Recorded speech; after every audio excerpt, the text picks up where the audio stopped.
So hello fellow Earthlings, this is Earthling 6455463728, and I wanted to talk about Joe Rogan's guest, who was Oliver Stone, the director, and it was an amazing interview. I did not know most of the things, or a lot of the things, about Oliver Stone that were discussed. For example, that he had actually been to Vietnam, that it was his idea, that he volunteered to go to Vietnam, that he had grown up in a Republican household, and well, I guess now he's a much more liberal person, and that he, what was it? I guess that he had a lot of arguments with his father, and at one point he even gave his father LSD. This is what he told Joe Rogan, and I was like, what? And Joe Rogan was like, so did he know? Did he realize what happened? And he was like, well, he knew he was on something, but I guess he didn't realize that it was him and that he had given him. And he's like, did you tell him afterwards that something happened? And I think he didn't. He said that they started taking LSD trips together. So that was really very interesting. And he dropped out of university to go to Vietnam because I guess he said he grew up in a very sheltered, safe environment, and he wanted to know how the world really worked. And so he went out there, and when he did, he realized that the world was a lot different from what his father had led him to believe that it actually worked the way that it worked. And he was saying that I guess this was the source when he came back from Vietnam. That was the source of many of the arguments that he ended up having with his father, because his father, what shall we say, fell for the idea that there was always, a boogeyman out there in terms of somebody to have a war with. Like after World War II, the United States went to the Korean War, is what he's saying. And then afterwards, there was a Cold War, which I guess was a part of the Korean War. And then they were looking to go into Nicaragua, I guess it was, and they probably would have, except for the whole scandal with the Iran-Contra affair, as well as the fact that the U.S. was also trying to come up with a reason to go into Cuba. So, for example, there were certain documents that were revealed that demonstrated that there was a proposal to apparently have a bunch of fake attacks by the Cubans. They were going to dress up a MiG to say that it was Cuba that was harassing, I guess, other airplanes. They were going to sink a ship. That was a proposal. They were also considering actually having real attacks with real casualties to drum up support for an attack on Cuba. But at least that specific proposal was not taken up by JFK. And then they went down, of course, the whole possible, from my perspective, but for them, more than likely scenario where he was assassinated. Maybe the mob was involved, maybe the CIA, maybe who knows who. And they talked about, the whole magic bullet thing. I have not gone down that route myself. I don't know the details of it, but it's funny because there's this guy who's on who I really, listening to his story and the fact that Platoon was based on some of his experiences in Vietnam, his personal experiences, that he had tried, on 2 separate occasions to get the movie started, and he was just told no. When he finally got the movie Platoon made, and there were people who were excited to make it, he was shocked. He was shocked that he actually was able to get it made, that people were supporting him. So, listening to him, I've known about him, I've seen some of his movies, and I know for me he's a little bit this JFK thing really, but still, with that in mind, and actually I guess I would say a new respect that I have for him, having volunteered when other people like Trump came up with reasons not to go when they were drafted, and even Biden, I still, like I was saying, it's almost a some kind of a coincidence that what's his name, John Oliver, and some other person, they were talking about conspiracy theories and why people believe them.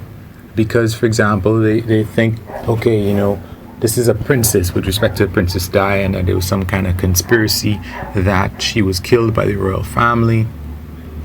But one of the reasons why people believe in conspiracies is because they think, well, this is a princess. A simple thing like having a car accident because the driver, maybe he had drunk too much alcohol.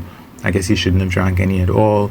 And she wasn't wearing a seatbelt. A simple thing like that doesn't take out a princess. So people strive for something bigger because they don't think something small, something simple could achieve such a result, When, of course, we all die from simple things, whether you're a prince or a pauper.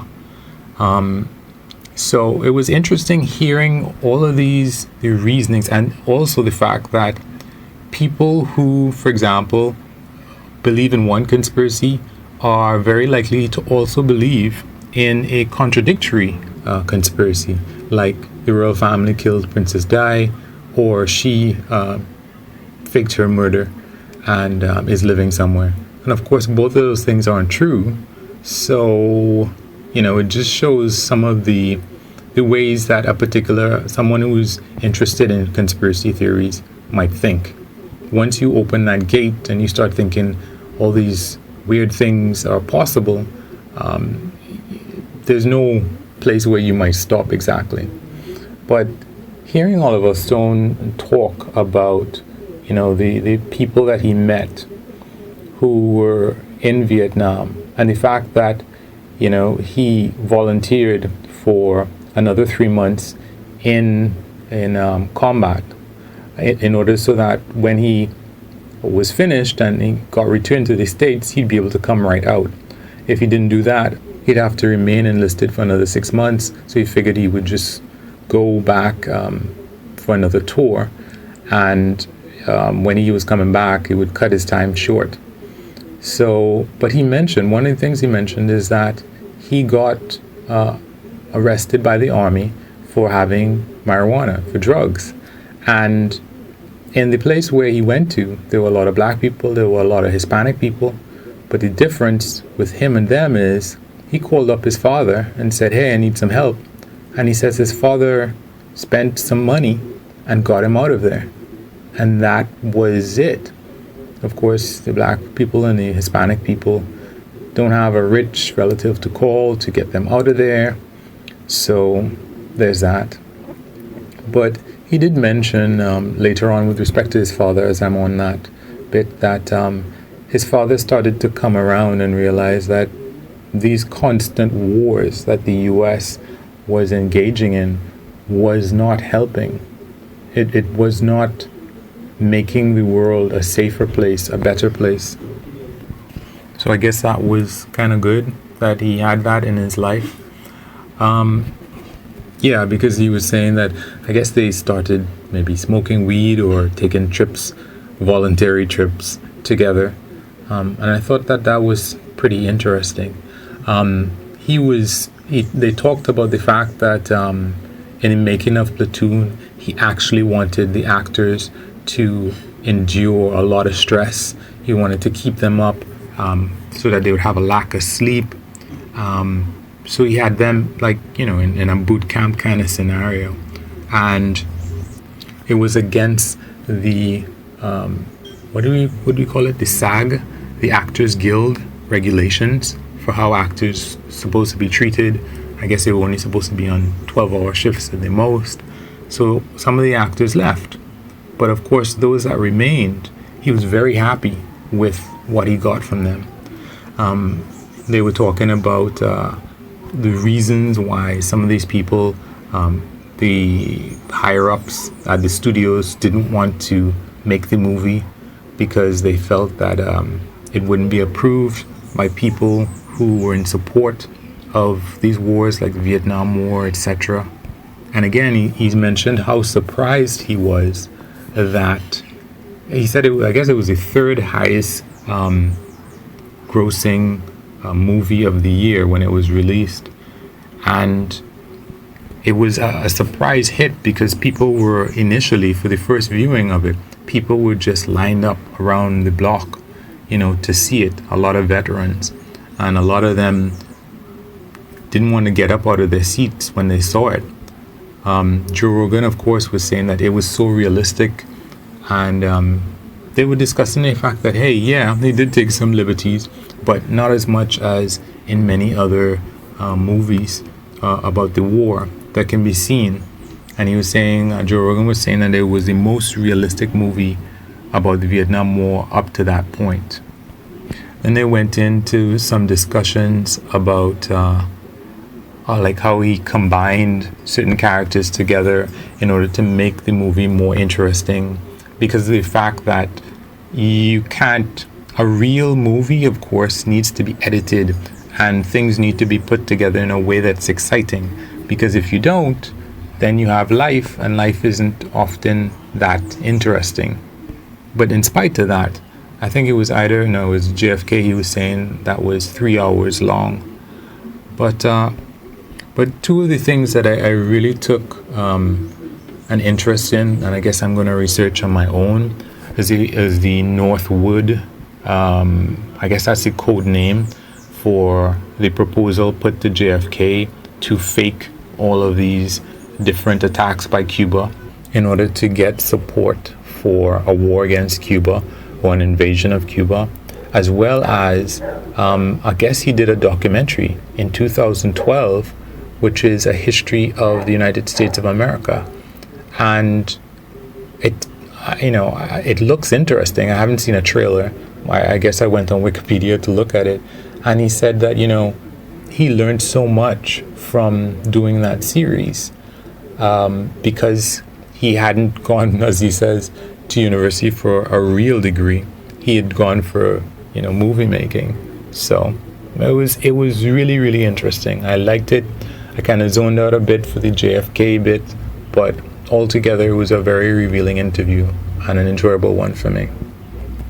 So anyway, guys, you can wish me Lux. That's LUCSS. You can like or unlike. You can comment, subscribe, and or share.